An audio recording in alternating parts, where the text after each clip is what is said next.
ভারত পাকিস্তানের লড়াইয়ে যে টিকিট থাকবে না সেটা তো জানা হিসাব।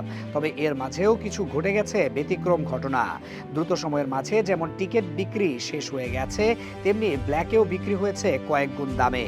কলম্বোতে হোটেলে নেই তিল ধারণের জায়গা। সব মিলিয়ে যেন একেবারেই জমজমাট পরিস্থিতি।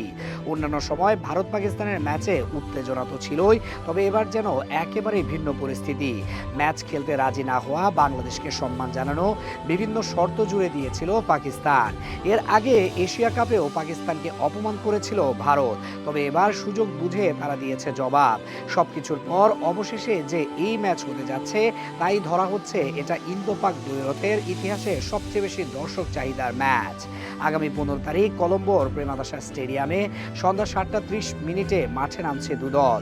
ধারণা করা হচ্ছে রোববার সন্ধ্যায় মাঠে গড়াতে যাওয়া ম্যাচটি টিভি দর্শক সংখ্যার নতুন ইতিহাস লিখতে পারে। বিভিন্ন তথ্য বলছে এই দ্বৈরথে চোখ রাখেন 100 কোটিরও বেশি মানুষ। যদিও আইসিসির যাচাই করা পরিসংখ্যান একটু ভিন্ন ছবি দেয়। তাদের তথ্য অনুযায়ী এখন পর্যন্ত সর্বোচ্চ দর্শক টেনেছিল 2011 বিশ্বকাপে। সেবার ভারত ও শ্রীলঙ্কার সেই ফাইনাল দেখেছিলেন 55,80,00,000 দর্শক।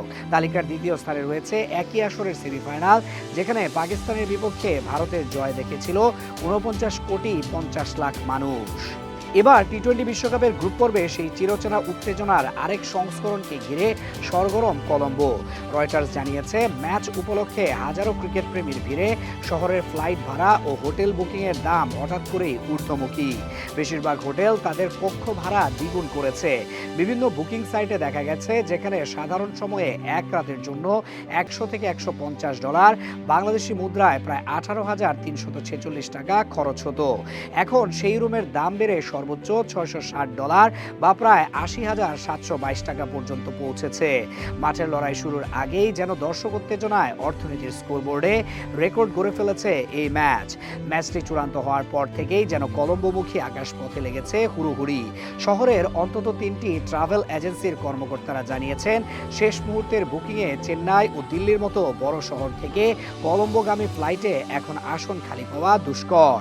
চেন্নাই থেকে কলম্বোর দূরত্ব মাত্র 1.5 ঘন্টার পথ, কিন্তু স্বল্প এই যাত্রাপথের ভাড়াই বেড়েছে 3 গুণের বেশি। বর্তমানে টিকিটের দাম উঠেছে $623 থেকে $756 মধ্যে। অন্যদিকে দিল্লি থেকে কলম্বোগামী ফ্লাইটের ভাড়াও লাফিয়ে বেড়েছে 50% বেশি। এখন গড় ভাড়া প্রায় $666। ম্যাচের উত্তাপ মাঠে গড়ানোর আগেই তার ছাপ পড়েছে আকাশপথের টিকিটের দামে। এছাড়াও ম্যাচের টিকিটের দাম বেড়েছে 4 গুণের বেশি। 6,000 কোটি টাকার ম্যাচ এটি। আইসিসি তো আর এমনি পাকিস্তানের কাছে নতজানু হয়নি, এ কারণে হয়েছিল।